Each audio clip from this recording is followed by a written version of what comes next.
paz do Senhor Jesus, seja bem-vindo a mais uma aula, mais um trimestre da nossa Escola Bíblica Dominical. Hoje nós vamos iniciar o nosso último trimestre do ano de 2021. Vamos estudar o livro de Efésios, uma exposição sobre as riquezas da graça, misericórdia e glória de Deus. Como de costume, a nossa revista tem 13 lições e irei apresentá-las. Lição de número 1. O maravilhoso propósito da salvação. As bênçãos advindas da salvação. A oração de gratidão pelo conhecimento. A tríplice dimensão da salvação. Membros da família de Deus. A revelação do mistério chamado Igreja. A segunda oração intercessora.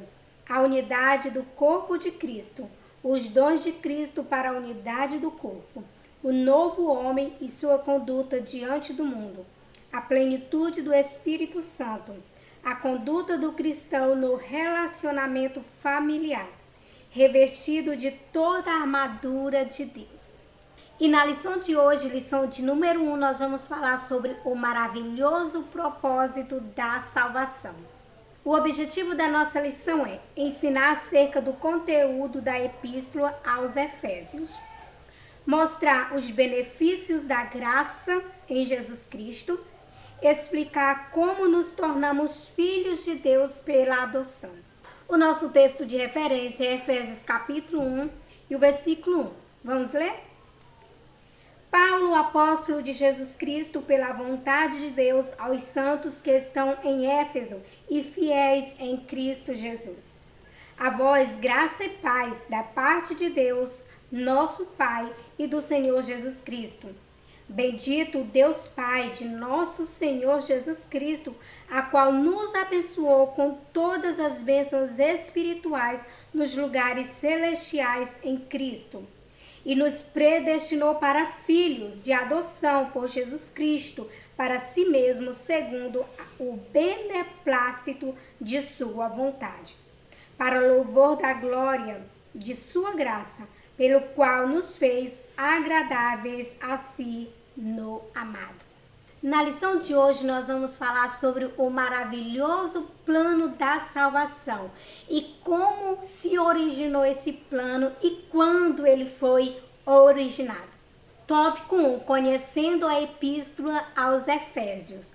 Nós conhecemos o livro de Efésios e o escritor dele é o apóstolo Paulo e ele foi dirigido pelo Espírito Santo de Deus para escrever e para deixar de testemunho para nós sobre o maravilhoso plano da salvação, sobre a graça e misericórdia de Cristo. Subtópico 1 e 1, a Epístola aos Efésios. O que nós vemos aqui no subtópico 1 e 1? O plano da salvação. Deus, Criador dos céus e da terra, Deus Pai, Ele planejou, Ele fez o plano da salvação. Só que quem executa não é Deus Pai, quem executa é Jesus Cristo. Sim, Ele fez o plano e enviou o seu amado Filho a esta terra. O que Jesus veio fazer essa terra? Veio fazer a vontade do Pai. Ele veio fazer, executar o plano da salvação. Quem enviou Jesus a esta terra?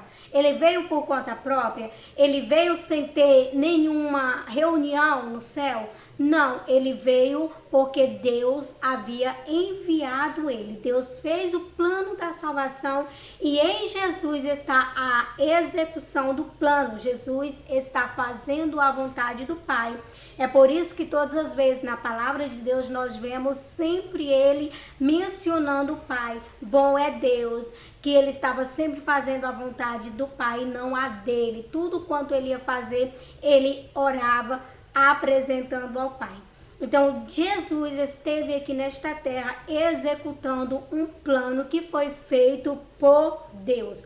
Quando Jesus, ele termina o plano, quando ele termina de executar um plano que foi feito por Deus, ele volta para o céu, ele volta para o lado do Pai.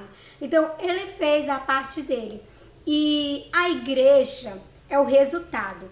Lembra que enquanto ele esteve aqui na terra por 3 anos e meio, ele fez discípulos, o que ele fazia? Ensinava aquelas pessoas acerca do reino. Ele estava sempre ensinando Pedro, Tiago, João. Então, em alguns sermões que ele fazia, tudo ali era ensinando.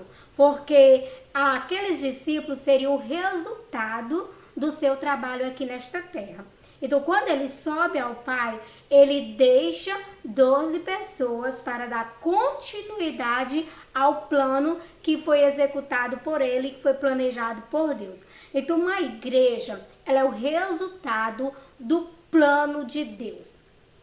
E esses discípulos, eles deram continuidade a isso. Eles pregaram o evangelho na Judéia, nas regiões ali, e depois o evangelho de Cristo se espalhou por todas as línguas, tribos e nações. Então a igreja de Cristo é o resultado do plano da salvação. E se somos o resultado do plano da salvação, nós temos domínio próprio, podemos decidir todas as coisas? Não, porque nós somos os resultados, nós somos o corpo, e o corpo, ele não pode ir a lugar nenhum sem a direção do cabeça. Jesus voltou para o Pai, mas ele é o cabeça da igreja. Então, tudo quanto a igreja faz, ela tem que estar conectado com Jesus Cristo. Ele foi para o Pai, ele enviou o Espírito Santo para estar aqui conosco. Então, tudo quanto nós vamos fazer, nós pedimos a direção do Espírito Santo. E de acordo com aquilo que foi direcionado por Espírito Santo para ele realizar na igreja, ele vai realizar. Então, nós precisamos estar tudo junto, tudo em unidade. Porque Cristo é o cabeça da igreja, Cristo é que governa, Cristo é que dirige. Nós somos o corpo, precisamos estar governado e direcionado por Jesus Cristo. Então, tudo isso vai funcionar muito bem quando nós estivermos fazendo tudo na direção certa. Subtópico 1 e 2. A apresentação do mistério de Cristo e da igreja. O mistério da salvação ele estava em Deus, mas desde o princípio, paulatinamente, Deus já revelava o mistério da salvação para a humanidade. De pouco a pouco, de acordo com as necessidades da humanidade, Deus ia revelando o seu mistério. Nós vemos no Antigo Testamento os profetas falando sobre isso. Isaías falou, Zacarias falou e outros profetas falaram acerca da vinda de Jesus Cristo. Então o mistério da salvação já era revelado pelos profetas no Antigo Testamento. Então o que é que nós vemos aqui no subtópico 1 e 2? Que os profetas anunciaram o mistério de Deus. E Jesus Cristo realizou esse mistério vindo a este mundo para morrer na cruz do Calvário pela humanidade. Aqui no subtópico 1 e 2 tem um parágrafo que fala sobre predestinação. Nós vamos deixar para falar sobre este assunto na próxima aula, porque a próxima aula é sobre predestinação. Então, tudo quanto se refere à predestinação nesta aula, nós vamos deixar para a próxima aula para não ficar muito conteúdo, para não confundir a mente de ninguém. Subtópico 1 e 3, a essência da epístola. Aqui está falando que não adianta nós apenas contemplar o mistério da salvação e achar interessante e engrandecer e louvar o nome do Senhor por Ele ter enviado Jesus Cristo a este mundo para nos salvar. E não basta apenas contemplar isso, nós temos que viver isso. E viver é entregar nossas vidas a isso, é viver isso, é viver o plano da salvação, é contemplar e viver. Não adianta nós apenas contemplar, não adianta apenas nós saber. Nós vivemos em um país em que todos conhecem essa história de que Jesus morreu na cruz do Calvário, mas poucas pessoas se entregam inteiramente a esse mistério da salvação. Então é necessário nós nos entregarmos corpo, alma e espírito e vivermos esse mistério, não apenas contemplarmos, não apenas achar interessante, não achar bonito, mas viver o que a palavra de Deus diz. É uma coisa totalmente diferente daquilo que nós só achamos bonito e interessante.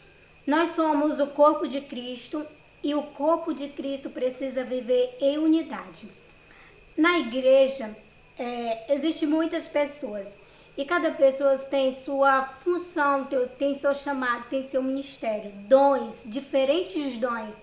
Deus distribui os dons dele para diferentes tipos de pessoas e dons diferentes. Mas não significa que cada pessoa que tem um dom diferente, que ele é maior do que o outro ou inferior a outro. Todos os dons, tanto aquele que alguém pode achar importante, o mais importante na igreja, todos os dons, eles servem para o crescimento do reino de Deus. Todos os dons, independente do que nós achamos pequeno ou grande, independente daquilo que nós achamos inferior ou superior, todos os dons na igreja contribuem para a propagação do evangelho, contribuem para o avanço do reino de Deus. Tudo pertence a Deus. E a igreja ela tem que viver unida, independente do dom que a pessoa tem. Ela tem que viver unida, ela tem que ter esse discernimento que os dons são para o crescimento da obra, são para a edificação da nossa vida e não para enaltecer as nossas vidas, mas para nós nos tornarmos grande em Jesus Cristo. Precisamos estar unidos, precisamos fortalecer-nos uns aos outros. O comentarista nos dá um exemplo aqui de como a igreja deve crescer e ser unida, como um edifício. O edifício, você olha, o modelo de baixo é o mesmo modelo do de cima, então você não vê nada diferente. Então, ele vai sendo construído harmonicamente. E a igreja também deve crescer nesta mesma harmonia. Tópico 2. Os privilégios concedidos por Jesus Cristo. Paulo, ele tinha convicção, ele tinha certeza que Deus era a fonte de onde tudo se originava, tudo vinha de Deus, tudo se originava em Deus. E ele era muito grato por tudo isso, por ele ter entendido isso, por ele reconhecer tudo isso. Então ele conhecia perfeitamente o que a graça havia nos proporcionado. O que a graça nos proporcionou? A graça nos proporcionou paz, comunhão com Cristo e relacionamento. Antes nós não tínhamos paz com Deus. Hoje nós temos a paz de Deus e nós temos paz com Deus. Antes nós não tínhamos comunhão com Deus. Hoje nós temos comunhão com Deus. Antes, o nosso relacionamento com Deus estava interrompido desde a queda do homem no Jardim do Éden. Mas, através da graça e misericórdia de Deus, nós alcançamos tudo isso. Hoje nós temos paz, nós temos comunhão e temos relacionamento com Deus, com o nosso Criador. Isso é maravilhoso. Então, Paulo, ele entendia a importância disso e ele está identificando isso, a importância de nós termos paz, comunhão e relacionamento com Deus. Subtópico 2 e 1, graça e paz. Nós vemos muito isso, essa saudação no Novo Testamento. No início das escrituras dos discípulos ou no final dela, graça e paz do nosso Senhor Jesus Cristo seja convosco, amém. Então nós vemos esses dois nomes, graça e paz, no Novo Testamento. Antes era apenas uma saudação, que era paz, ou seja, shalom no grego. E por que nós vemos isso no Novo Testamento? Graça e paz, porque a graça de Deus, ela foi derramada para a humanidade no Novo Testamento com a morte e ressurreição de Jesus Cristo. A graça é um favor de Deus, um favor imerecido. A graça é bondade que nós recebemos da parte do Senhor sem nós merecermos. Então, é uma saudação muito mencionada até nos dias de hoje por alguns irmãos que saudam o outro com graça e paz do nosso Senhor Jesus Cristo. Subtópico 2 e 2, a fonte de onde tudo se origina. Nós vemos aqui a gratidão de Paulo por ter se tornado apóstolo, e ele é muito grato a Deus por Deus ter chamado ele, por Deus ter salvado ele, por Deus ter chamado ele para o apostolado. E ele não fala isso para se engrandecer, para se vangloriar, mas reconhecendo que Deus é grande, que ele era imerecedor de todas as bênçãos do Senhor, mas o Senhor se agradou dele e abençoou ele com tudo isso. Então, assim como Paulo não era merecedor da graça e misericórdia de Deus, do favor imerecido, nenhum de nós somos merecedor. Deus, ele chama todos para o plano da salvação, o plano que Jesus veio executar aqui nesta terra, o plano que ele fez no céu. Ele chama todos para ser participante deste plano. E Paulo, ele encontrou-se com Cristo e ele é grato por esta comunhão, ele é grato por este relacionamento. Então Deus, ele chama todos para fazer parte deste plano da salvação. Subtópico 2 e 3, abençoados com todas as bênçãos espirituais. Nós fomos abençoados por Deus. E quais são essas bênçãos espirituais? É a nossa união com Deus, é a adoção, a redenção, é a nossa eleição e os dons espirituais que a igreja recebe. Então, nós fomos abençoados por Deus, por todas as bênçãos das regiões celestiais. A nossa união, a nossa redenção, a nossa eleição, a nossa chamada para servir a Deus e os dons espirituais que Ele dá à igreja. E além das bênçãos espirituais, tem aquela que Deus nos dá, que supre todas as nossas necessidades. Todos os dias Deus cuida de nós, todos os dias Ele nos abençoa, todos os dias Ele nos faz prosperar. Todos os dias Ele supre as nossas necessidades. Deus nunca nos desamparou. Deus nunca nos deixou sozinho. Deus nunca nos deixou faltar. Ele sempre está conosco. Ele é o nosso refúgio. Ele é a nossa força. Ele é o nosso escudo. Ele é o que nos guarda. É aquele que nos protege. É o que está sempre guardando a nossa vida. Então recebemos de Deus bênçãos que suprem as nossas necessidades e bênçãos espirituais que veio da parte de Deus quando nós aceitamos Jesus Cristo como Senhor da nossa vida.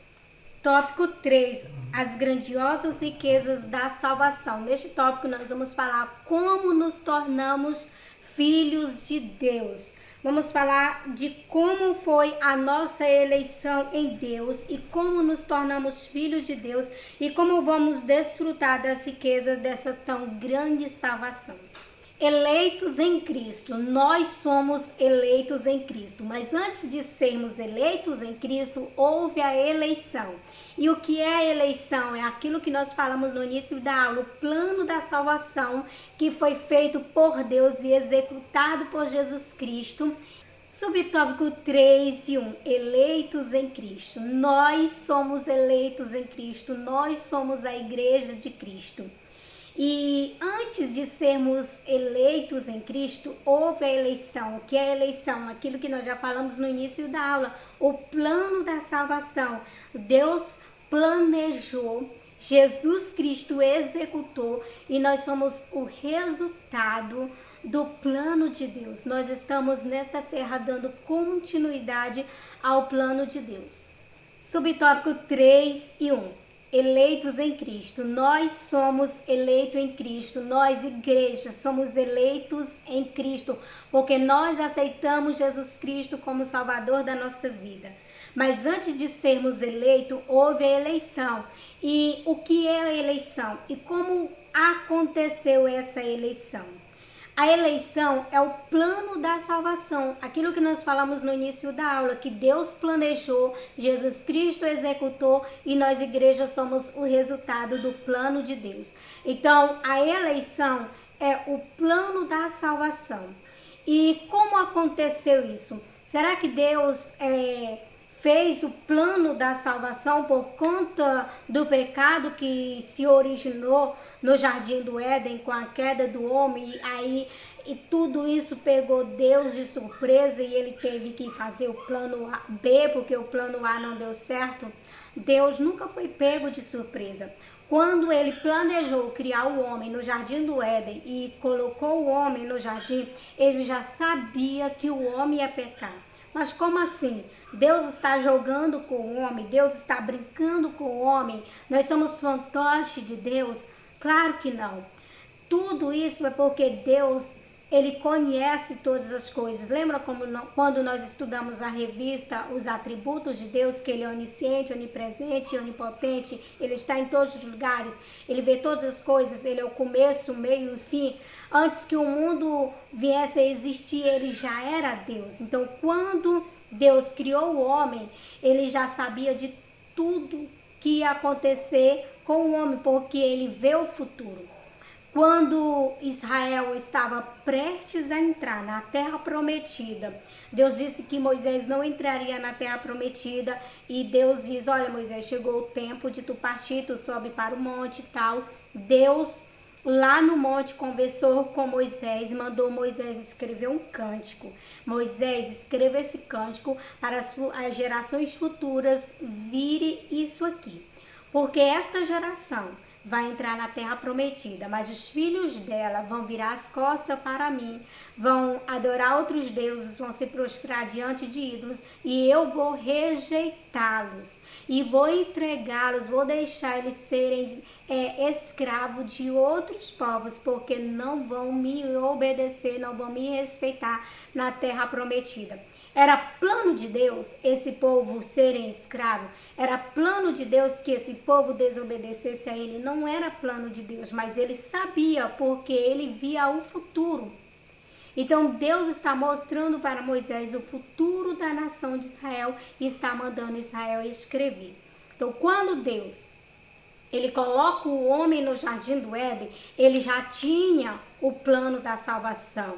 Ele já havia feito esse plano. É tão tal que nós vemos na Bíblia Sagrada, em toda a história de Gênesis e Apocalipse, nós vemos o plano de Deus para a salvação, através dos cordeiros que eram mortos, quando Adão e Eva pecaram no jardim, que Deus visitou eles, que Deus o procurou. Então o plano da salvação já estava feito antes de tudo isso acontecer. Aqui tem um parágrafo que o comentarista diz: primeiro ele nos escolheu, essa escolha não parte da vontade de homem algum. Nós não podemos pegar um parágrafo, um texto, um versículo bíblico e colocar ele para tudo na nossa vida. Nós temos que observar no que ele se emprega. Essa frase aqui se emprega na questão de que o homem não teve participação alguma, porque o plano da salvação, a eleição, ela foi feita antes que houvesse qualquer ser humano nesta terra. Então, primeiro ele nos escolheu, e essa escolha não parte da vontade de homem algum. Então, nós vemos que Deus nos escolheu, e essa escolha não parte da vontade de homem algum. E Deus, ele sempre está procurando pelo homem. Mesmo no jardim, quando Adão e Eva pecou, eles se esconderam. A Bíblia diz que eles se esconderam. E quem procurou o homem? Será que algum dia na história o homem procurou por Deus? Em lugar nenhum nós vamos ver isso. Então Deus, ele se interessou pela raça humana antes mesmo que ela viesse a existir. Deus sabia que o homem ia pecar, que o homem iria se distanciar dele. Então ele já fez o plano da salvação. Então o homem em momento nenhum está procurando por Deus. No jardim do Éden, é Deus que entra no jardim e vai procurar por Adão, encontra Adão e Eva escondido, faz vestes para ele, mata um animal e faz as vestes para ele. Nós vemos Jesus descendo a esta terra, buscando, procurando o homem. A Bíblia diz que ele veio buscar e salvar os que se haviam perdido. Então é Deus que está enviando seu Filho amado a esta terra para procurar o homem. Não é o homem que está procurando por Deus.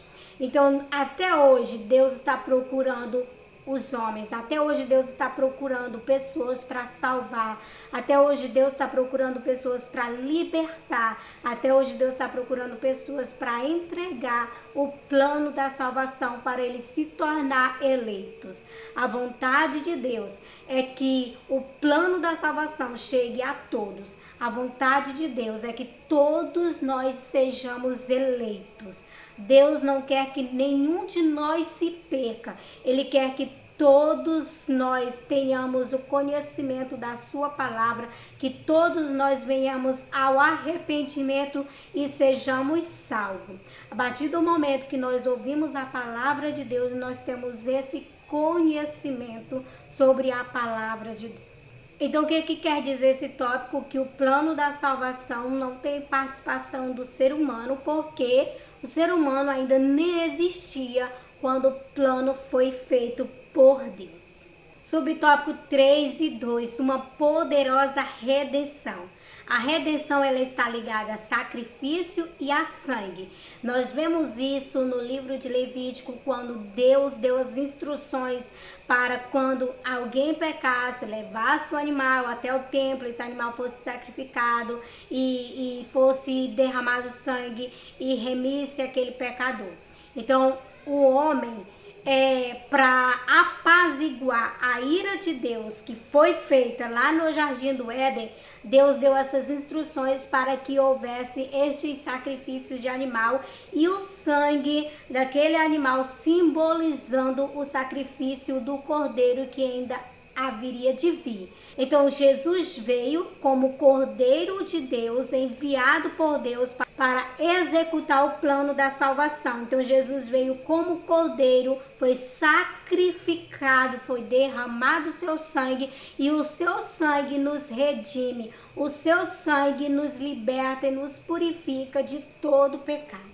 Então essa poderosa redenção trouxe o que para a humanidade pecadora, destituída da glória de Deus? A justificação. E o que é justificação? Entendemos por justificação o ato de que Deus perdoa os nossos pecados e nos torna justo. Deus, ele perdoa os nossos pecados e remove a nossa condenação. Que pecado? O pecado que se originou com a queda do homem no Jardim do Éden. Por um homem entrou o pecado no mundo.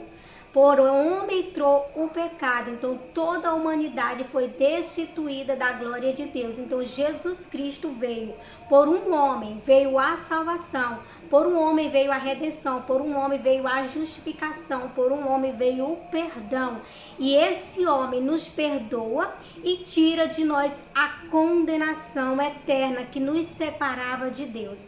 E quando ele nos justifica diante de Deus, ele remove a nossa condenação, nos faz justo, como se nós nunca tivéssemos pecado.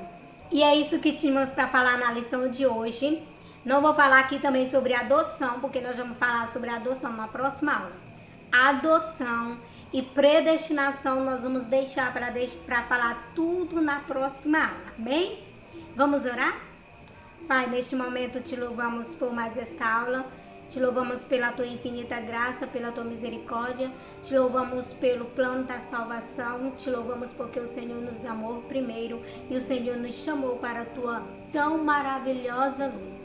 Nos abençoa grandemente, que possamos permanecer na tua presença firmes em ti, em nome de Jesus. Amém e amém. Que Deus te abençoe.